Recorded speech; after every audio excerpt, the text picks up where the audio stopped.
आज हम एक ऐसे देश में पहुंच चुके हैं जिसे दो महाद्वीपों का हिस्सा माना जाता है, जिसमें एक हिस्सा तो यूरोप में है और दूसरा हिस्सा एशिया में। आपको जानकर हैरानी होगी, इस देश के उत्तरी भाग में जाने के लिए किसी भी भारतीय नागरिक को वीजा की जरूरत नहीं पड़ती।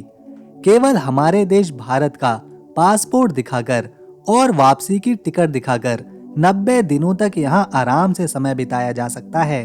प्रकृति ने इसे मानो अपनी गोद में रखा है, जिसके आसमान की तरह साफ दिखने वाले नीले समंदर, पहाड़ और तेज हवाएं सुंदरता को मानो हर मिनट बढ़ाती ही जाती हैं। यहाँ की संस्कृति काफी मॉडर्न है, जिसे यहाँ के लोगों के जीवन के जीने के तरीके को देखकर समझा जा सकता है।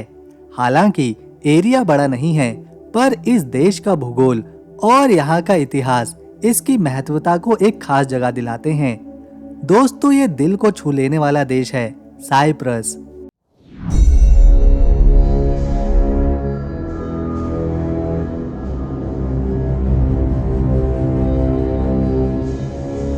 रिक्वेस्ट है, वीडियो को एक लाइक जरूर करें, क्योंकि दोस्तों एक वीडियो तैयार करने में, उसकी स्क्रिप्ट लिखने में, इंफॉर्मेशन जमा करने में और फिर उसे एडिट करने में हमारा पूरा एक दिन बीत जाता है।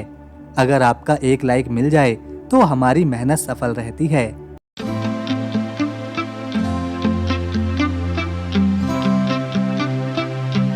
साइप्रस नक्शे पर देखें तो ये है साइप्रस, जो कि मेडिटेरियन सागर के पास मौजूद है। इसके उत्तर में तुर्की है, पूर्व में सीरिया और लेबनान है, दक्षिण पूर्व में इजराइल आता है और दक्षिण में इजिप्ट। इतने अलग अलग और महत्वपूर्ण देश इसके चारों ओर फैले हुए हैं, जो इसे एक खास भौगोलिक नक्शा देते हैं, जिसमें यूरोप भी है, एशिया भी है और अफ्रीका भी है। साइप्रस कोई ज्यादा बड़ा देश नहीं है। इसका एरिया केवल 9,251 स्क्वायर किलोमीटर में फैला हुआ है और एरिया के लिहाज से ये 164वीं रैंक पर आता है। ये कई आइलैंड से मिलकर बना देश है, जिसमें से कुछ ही आइलैंड्स पर लोग आबाद हैं और देश का ज्यादातर हिस्सा खाली ही पड़ा है। अगर साइप्रस की आबादी देखें तो साल 2024 के आंकड़ों के अनुसार यहाँ 13,60,000 लोग रहते हैं। इस आबादी में 48% पुरुषों की संख्या है, जबकि 52% में महिलाएं आती हैं।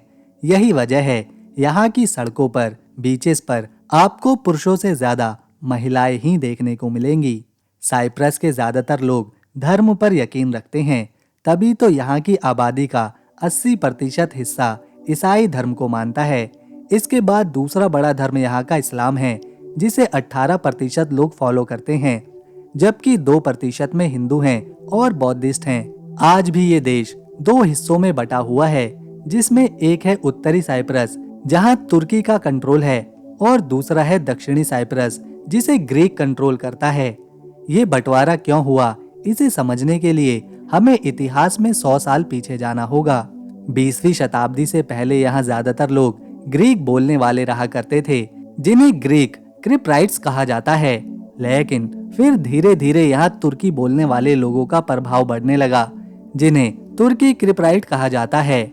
अभी ये पूरा देश आजाद भी नहीं हुआ था, यहाँ पर ब्रिटेन शासन कर रहा था और उस समय तुर्की और ग्रीक बोलने वालों में विवाद होने लगा।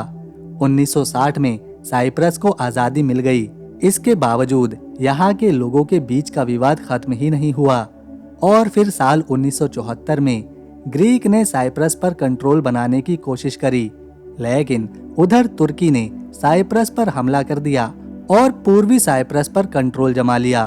तब से अब तक ये देश तुर्की और ग्रीक दोनों अलग अलग हिस्सों पर अपना दबदबा बनाए हुए हैं। इसके अलावा साइप्रस में एक इलाका ऐसा भी है जिसे बफर जोन कहा जाता है और इस हिस्से पर ना तो तुर्की और ना ही ग्रीस कंट्रोल रखता है, बल्कि इसे यूरोपीय यूनियन के संरक्षण में शांति बनाए रखने के लिए सेना के साथ सुरक्षित किया गया है। ये है साइप्रस की राजधानी, देश का सबसे बड़ा शहर निकोशिया। ये दुनिया की एकमात्र ऐसी राजधानी है जो दो हिस्सों में बटी हुई है, ठीक उसी तरह जैसे पूरा देश दो हिस्सों में बटा हुआ है।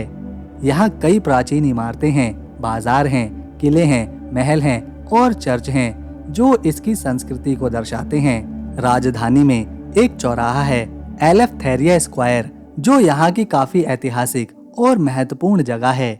इस स्क्वायर को साइप्रस की आजादी के प्रतीक के रूप में बनाया गया था।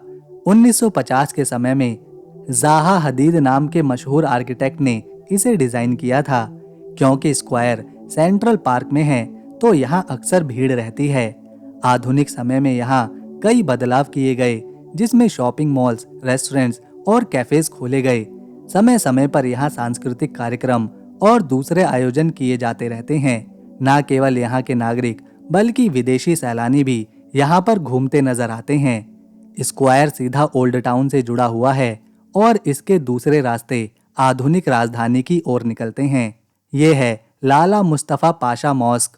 ये मस्जिद उत्तरी साइप्रस के फामागुस्ता में मौजूद है, लेकिन इसे देखने पर बता पाना मुश्किल है कि असल में ये एक मस्जिद है, क्योंकि इसका डिजाइन और आर्किटेक्ट गॉथिक स्टाइल का है, जो आमतौर पर चर्च बनाने में इस्तेमाल किया जाता है। असल में ये एक चर्च ही था। इसे 13वीं शताब्दी में फ्रेंच क्रूसेडर्स द्वारा बनवाया गया था, जिसे सेंट निकोलस को समर्पित किया गया था। लेकिन जब 1571 में ऑटोमन अंपायर ने यहाँ पर कब्जा किया तो उन्होंने इस चर्च को एक मस्जिद में बदल दिया, जिसका नाम रखा लाला मुस्तफा पाशा मॉस्क। दरअसल ये नाम एक ऑटोमन जनरल का था। जनरल ने इस पर नई मीनारें बनवाई, दीवारों पर कैलीग्राफी करवाई और इसे ऑटोमन आर्किटेक्ट का कुछ रूप दे दिया। आज ये मस्जिद एक प्रसिद्ध टूरिस्ट स्पॉट बन चुकी है, जिसे बहुत से लोग देखने आते हैं। Liberty monument. ये मॉन्यूमेंट दर्शाते हैं साइप्रस के लोगों का संघर्ष, जब वो ब्रिटेन के गुलामी के खिलाफ अपनी आज़ादी के लिए लड़ रहे थे। 1973 में इस मॉन्यूमेंट को बनाया गया था, जिसमें उन लोगों के संघर्ष को इन स्टैचूज के द्वारा दिखाया गया है कि कैसे उन्होंने आज़ादी के लिए जेल की सजाएं काटी, कई परेशानियां उठाईं, फिर भी वो आगे बढ़ते रहे तब तक जब तक कि उनका देश आज़ाद नहीं हुआ।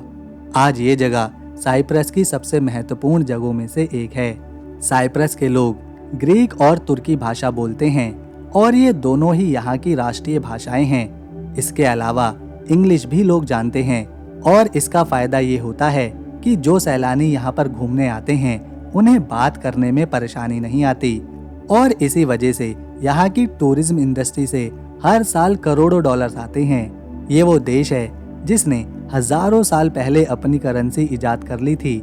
7वीं शताब्दी बीसी में यहाँ के ग्रीक लोगों ने पहली बार कॉइन इस्तेमाल करना शुरू कर दिया था, जिसे ये खुद सिक्कों के रूप में ढालते थे और उन पर राजा या फिर एफ्रोडिट, जो कि एक ग्रीक देवी हैं, उसे छापते थे।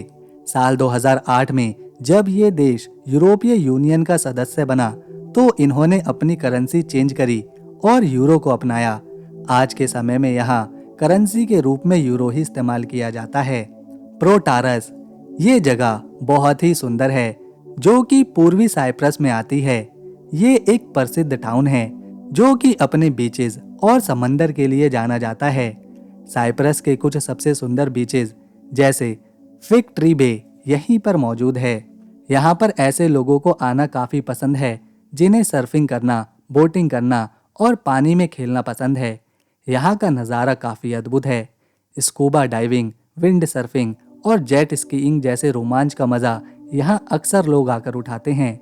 इसी तरह का एक और बीच है आया नापा। ये फामागुस्ता जिले में आता है और यहाँ की नाइट लाइफ के अलग ही जलवे हैं। रेस्टोरेंट्स में भीड़, कैफेज में बैठे लोग, सड़कों पर लोगों की मौज मस्ती और चहल पहल इसे एक जीवित रूप देती है। यहाँ के समंदर का पानी शीशे की तरह साफ है। जब भी लोगों की छुट्टी होती है या उन्हें समय मिलता है तो वो यहाँ अपना समय जरूर बिताने आते हैं। आया नापा के बीच पूरे विश्व में प्रसिद्ध हैं और इसी वजह से इसके आसपास कई होटल और रिजॉर्ट बने हैं। वाकई में यहाँ कब दोपहर से शाम ढल जाती है, समय का पता ही नहीं चलता। लिमासोल। ये साइप्रस का एक ऐसा शहर है जहाँ आज के समय के आकर्षण और समंदर के किनारों का अद्भुत संगम देखने को मिलता है। यहाँ की सड़कों के किनारे लगे पाम के पेड़ मेडिटेरियन समंदर की हवाओं की गति को महसूस कराते हैं। इन सड़कों पर चलना ही मजेदार अनुभव है।